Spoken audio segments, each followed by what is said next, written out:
kita akan cenderung belum putus juga, kita akan cenderung membayar jalannya, infrastrukturnya kan, mau rolling stocknya bukan kita yang itu, mereka yang nanggung.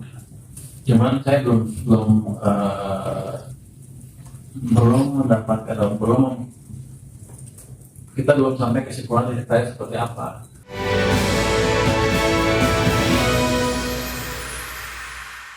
Terima kasih Anda masih bergabung sama kami bersama Menteri Keuangan Purbaya Yudi Sadewa memastikan pihaknya akan menindaklanjuti perintah Presiden Prabowo untuk mencari solusi atas penyelesaian utang kereta cepat WUS.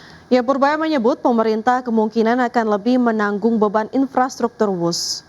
Menkyu Purbaya Yudi Sadewa menegaskan pembagian tanggung jawab dalam proses restrukturisasi utang proyek kereta cepat Jakarta-Bandung atau WUS merupakan keputusan final untuk solusi utang WUS antara pemerintah dan Badan Pengelola Investasi Danantara. Menurut Purbaya, arahan Presiden Prabowo menunjukkan adanya kemungkinan bahwa pemerintah akan menanggung biaya terkait pembangunan infrastruktur. Sementara nantinya Danantara akan bertanggung jawab atas rolling stock atau pengadaan sarana kereta. Meski demikian, Purbaya menegaskan bahwa skema final belum ditentukan. Dirinya menekankan pentingnya pembicaraan langsung dengan pihak China agar prosesnya transparan dan tidak menimbulkan kerugian bagi negara. Kita akan cenderung belum putus juga, kita akan cenderung membayar jalannya, infrastrukturnya kan, mau rolling stocknya bukan kita yang itu, mereka yang nanggung. Cuman saya belum mendapatkan atau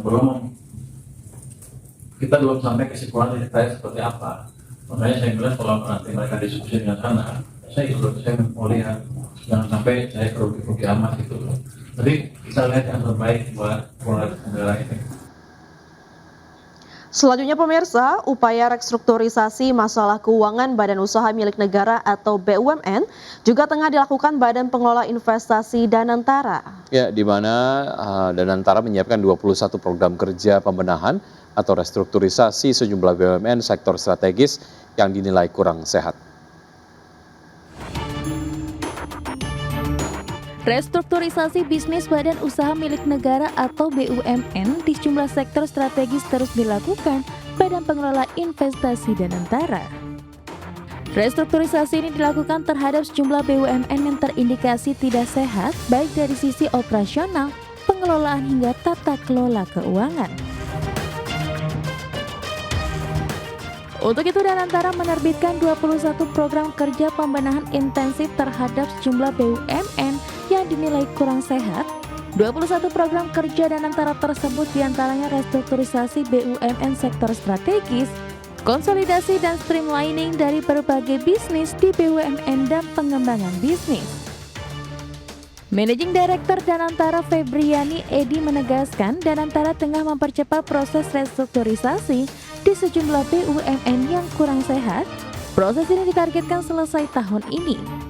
Dan bila jika restrukturisasi di sejumlah BUMN tidak diselesaikan tahun ini, maka ke depan proses restrukturisasi akan lebih sulit dilakukan. Terbaru Danantara telah melakukan penyuntikan modal kerja di PT Garuda Indonesia Persero Tbk untuk perbaikan kinerja layanan penerbangan Garuda Indonesia. Danantara telah menyuntikkan modal sebesar Rp23,67 triliun. Di sisi lain untuk mendukung 21 program kerja penyelamatan BUMN tersebut, Danantara akan merampungkan tata kelola dan kebijakan internal, terutama terkait kapital keuangan, manajemen risiko, hukum serta sumber daya manusia. Dari Jakarta, Tim Liputan IDX.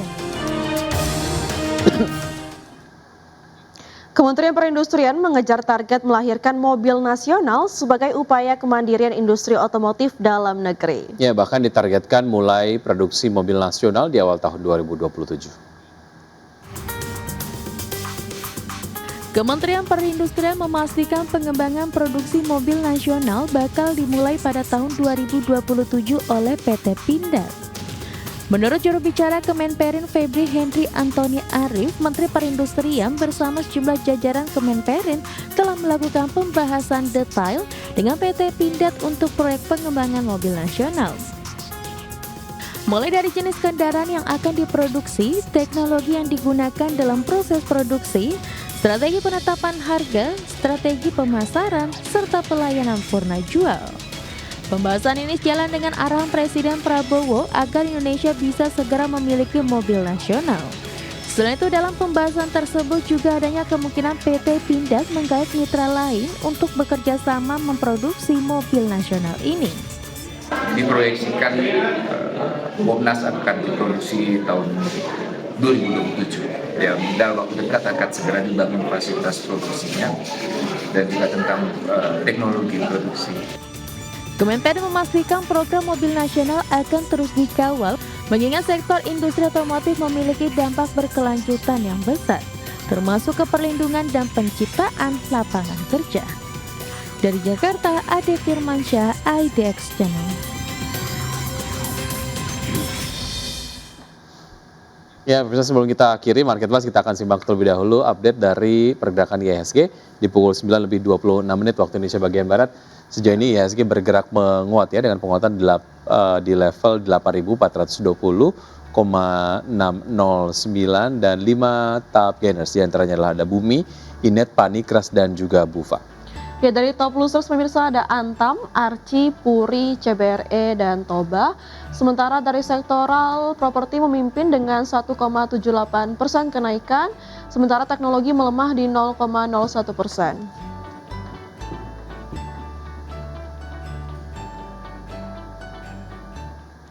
Baik pemirsa, 60 menit sudah kami menemani Anda dalam Market Buzz. Semoga pembahasan hari ini dapat menjadi referensi dan sumber informasi untuk Anda. Ya, tetap perbarui informasi Anda hanya di IDX Channel, di Trustworthy and Comprehensive Investment Reference. Jangan lupa untuk menyaksikan program First Session Closing yang akan tayang pukul 12.00 WIB. Karena urusan masa depan harus yang terdepan, aku investor saham, saya Wiki Adrian. Dan saya Vina Munawar, terima kasih dan sampai jumpa.